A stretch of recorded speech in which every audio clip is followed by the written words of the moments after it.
Hi guys, Freddy here. Welcome back to another retro RPG. And at the end of another poll, we've got another winner, and this time it is D20 Modern. Had it upside down there. Anyway, we'll have a look at that on the desktop in a wee second. But just to let you know that there's other stuff at the end of the video where I talk about the poll, how it went, what the next poll is, and some other channel related stuff. So hopefully I'll see you there. But let's go over to the desktop and have a look at D20 Modern. So, this is D20 Modern. It's by Wizards of the Coast and it came out in 2002. And it uses the 3rd edition Dungeons & Dragons rules. Because when Wizards of the Coast took over TSR and gained access to Dungeons & Dragons, one of the things they did was modernise the rules very seriously, creating what I personally consider to be the best version of the Dungeons & Dragons system. And they released it as D20 and under the Open Game License, which allowed other people to publish things for Dungeons & Dragons, but also for other games to use the same rule set. Now, while I'm critical of this because one rule set doesn't suit everything, this is a valiant effort to take the fantasy rules and update them into a more modern setting. I believe they also did D20 Future. I'm not sure if that was a source book for this or a separate game. I will possibly also pick that up. Now, I got this book only recently because in one of the polls, a viewer, said this was his favourite role-playing game of all time. He highly recommended it, he spoke well about it, so I went out and got a copy because I really quite fancied having a look at what somebody thought was so great. So let's have a look at the back cover. Play every game you can imagine. Experience the thrills of every blockbuster action movie, every heart-pounding first-person shooter, every explosive high-octane escapade you can dream up. Inside this book, you'll discover everything you need to build the ultimate modern world campaign filled with cinematic adventure, and to create the dynamic heroes needed to face the harrowing dangers that await within.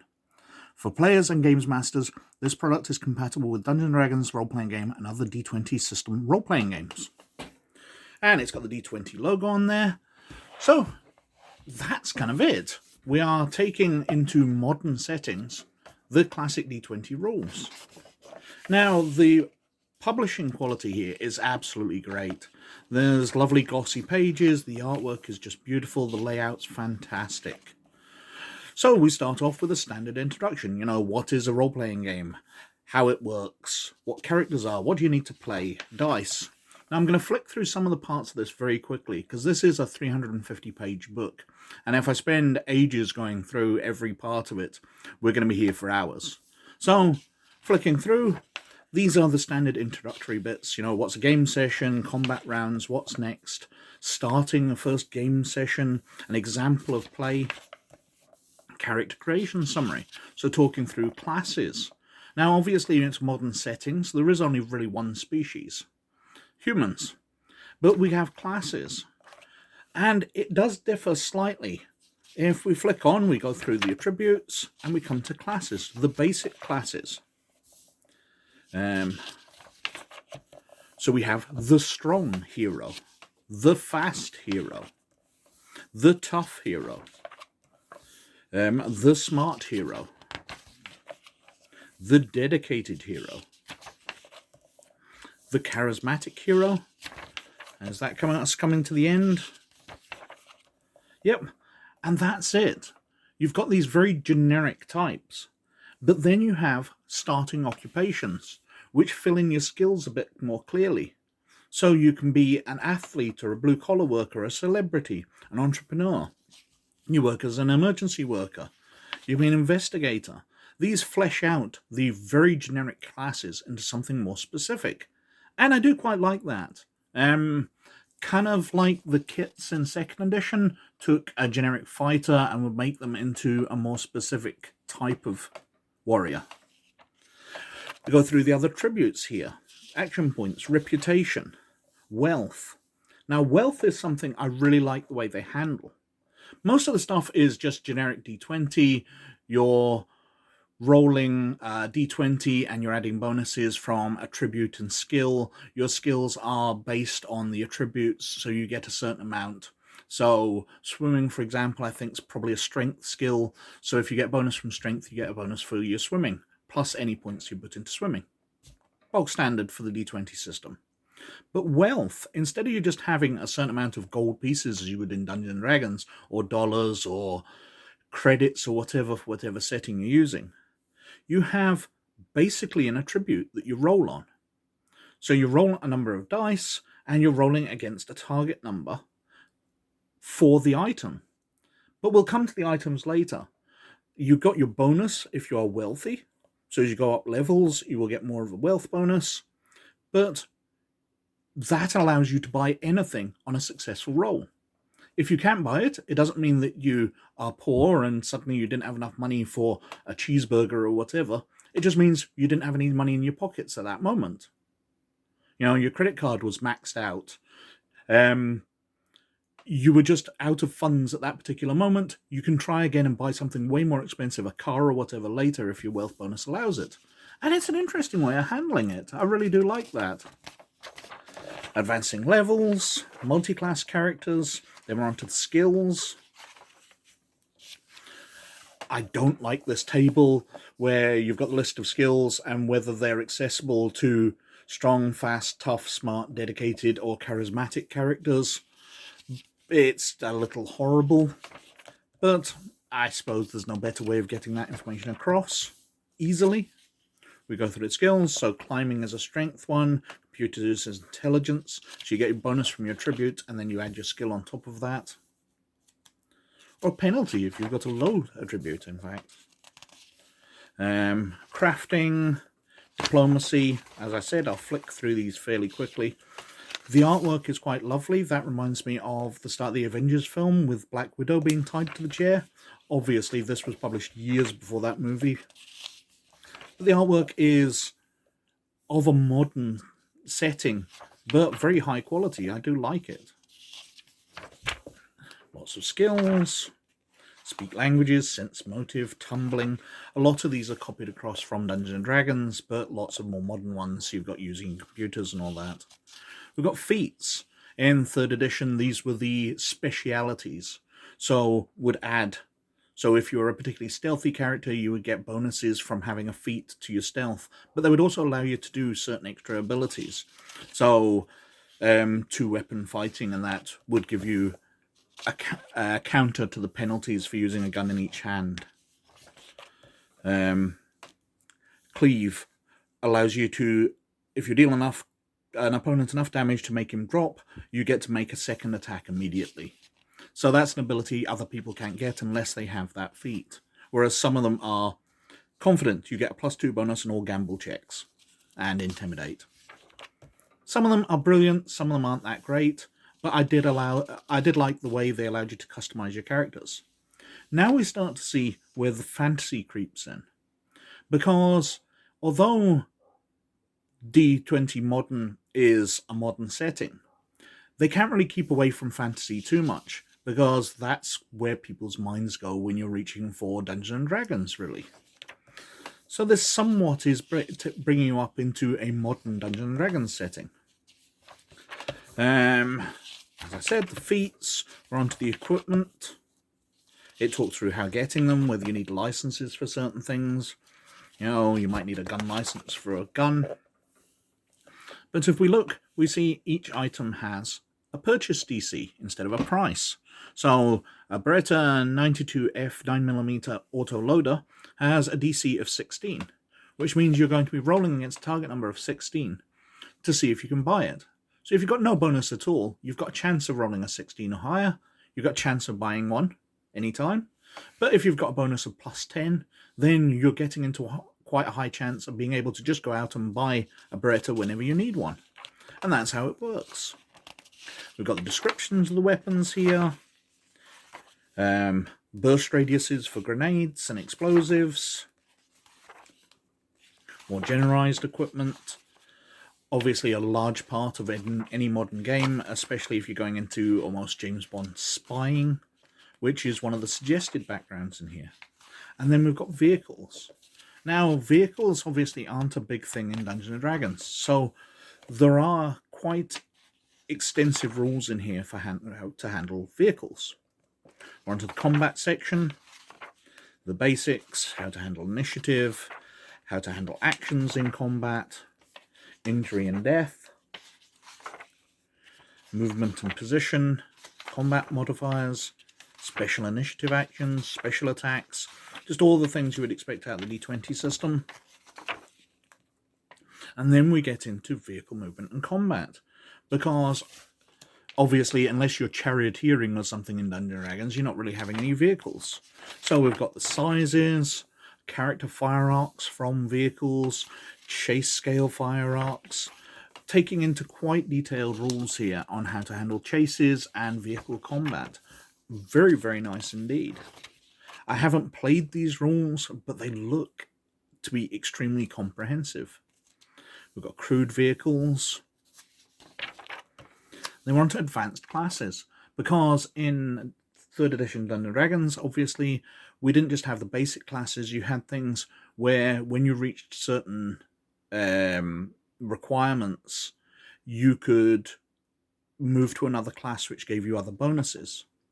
So if you are an ordinary, strong hero, once your base attack bonus becomes +3, if you've got knowledge tactics 3 ranks and personal firearms proficiency feat, you can become a soldier and you get the bonuses from that. They get various special abilities, especially the martial artist, who's getting basically monk-like abilities. You've got gunslinger, infiltrators, daredevil, bodyguard. So after you've had a few levels, you can then go from just being a generic hero who started off as a school teacher or whatever, and you can then become a field scientist. Techie. What else we got here? So we've got different types of crafting things here. Build robots and all that for your techie. Field medic, an investigator. Personality, so you can become like a media personality. Become a hit singer. A negotiator. Now, it does slightly bother me that those aren't in alphabetical order. I would have much preferred if they were, so you could easily find them. But not a big thing. Then we're on to the games mastering section. Talking about, style of play, atmosphere, the usual sections. How to adjudicate the game. Mixing topics, tricks and tips. What else we got? How to build a campaign. As I said, very generic stuff here, but made towards a more modern setting. The creature factory. So, creature description, so aberrations, animals, different types of creature and how to basically create them, and then we reach on to their special abilities. And then we've got example creatures, so apes, bears, bugbears, cats, Deinonychus, I hope I'm pronouncing that somewhere near right, displacer beasts. You recognise a lot of creatures out of Dungeons & Dragons here. Fiends, a rot lord, a skin husker, flesh golems, gargoyles, herd animals, horses, kobolds, lots of monsters here. And as you can see, the artwork makes them out to be in a modern setting. So we've got a kobold there with a shotgun in a military uniform, a Medusa in a business suit, a Minotaur in a poncho with, I'm guessing, 6 guns under his armpits. Clint Eastwood the Minotaur.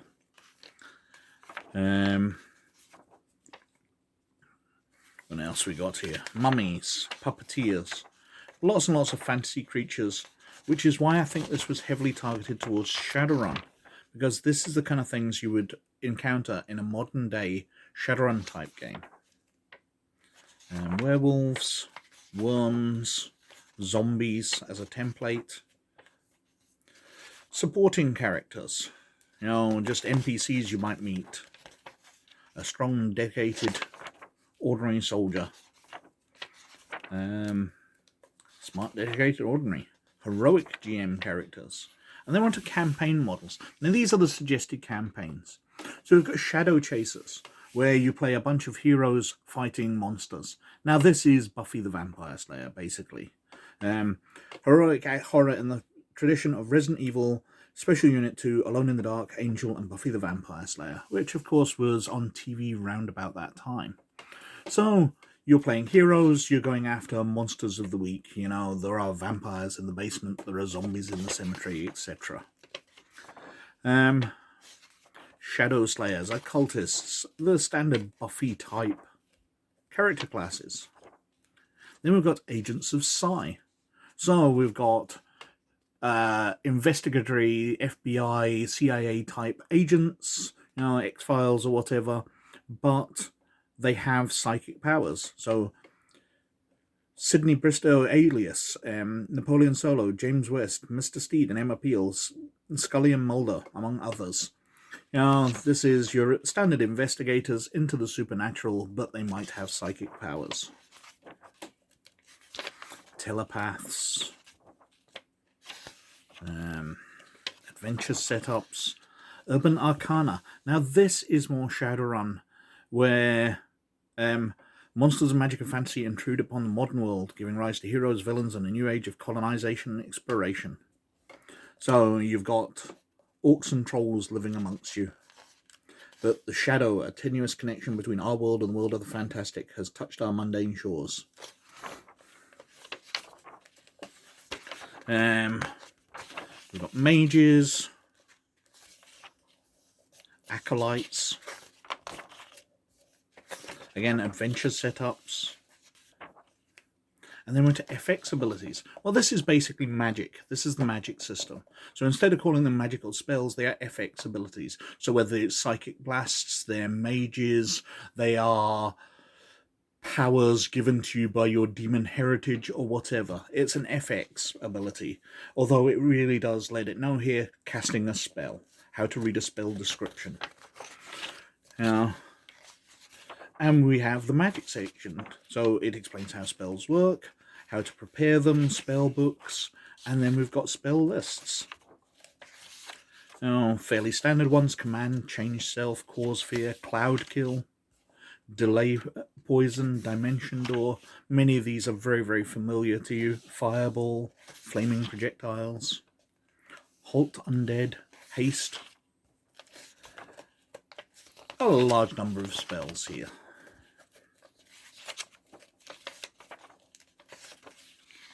Then we've got psionic powers with descriptions of those. Power descriptions. Again, lovely artwork. I really do like this book. We're getting onto FX items, so magical items. Illusory concealable vest, flaming machete, holy crossbow. How to take magical items but give them a slightly modern twist. Staff of the Mind's Eye, magical tattoos. Leather jacket of damage reduction. Now I've got the character sheet, which looks extremely familiar if you've played the 3rd edition Dungeons & Dragons, or any edition, basically. You've got your stats there: strength, dexterity, constitution, intelligence, wisdom, charisma, your saving throws, hit points, base attack bonuses, speed, initiative, and then all your skill lists. And you've got your feats on the back, lists of languages, any special abilities, etc. And we have a very nice index, and the usual bump in the back, where they're asking us to sign up for customer response for any further information we might like about D20 Modern. Now, as I said, this was recommended to me, and I really like it. I can see why this would be somebody's favourite game. It's an absolute stunning version of the D20 rules, which I really do like. But keeping the generic fashion, I think it leans a bit too heavily on fantasy. I would have liked to have seen them do more in making it a mundane game. So you could have tacked on a magic book later.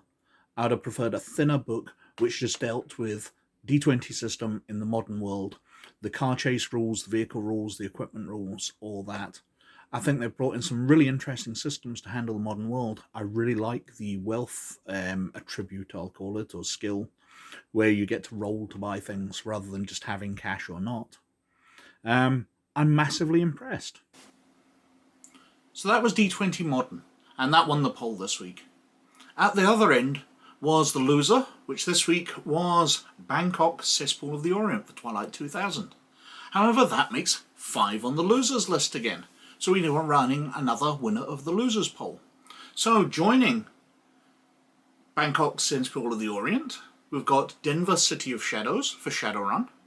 We've got Cloud Captains of Mars for Space 1889, another GDW game. We've got the Road Warriors for Deadlands Hell on Earth. And we've got the Magic of Magnamund for the Lone Wolf RPG.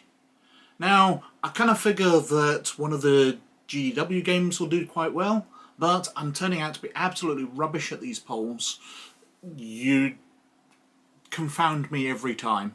So we'll see how that does. Anyway, on other channel-related stuff, people constantly comment on the computers over my shoulder here. My ZX81, my ZX Spectrum, and my Sinclair QL. Well, I thought it was worth mentioning this week that Sir Clive Sinclair, the man who founded Sinclair Research, which created those computers, passed away on Thursday. So I kind of find that personally quite sad, because I make my living through doing programming, and I have to admit the ZX81 there is where I got my start. That's where I started to pick up the bug for doing programming. So Sir Clive will be sadly missed, and I know a lot of people do comment on the computers, but wouldn't have been aware of that. So, bye-bye Sir Clive, or Uncle Clive as we used to call him in the magazines of the time. But anyway, I think I've whittled on for quite long enough, so thank you very, very much for watching. Please like, subscribe and comment below, as it does do me massive favours with the YouTube algorithm. It really does. But as always, most of all, you look after yourselves, and I'll catch you later. Bye now.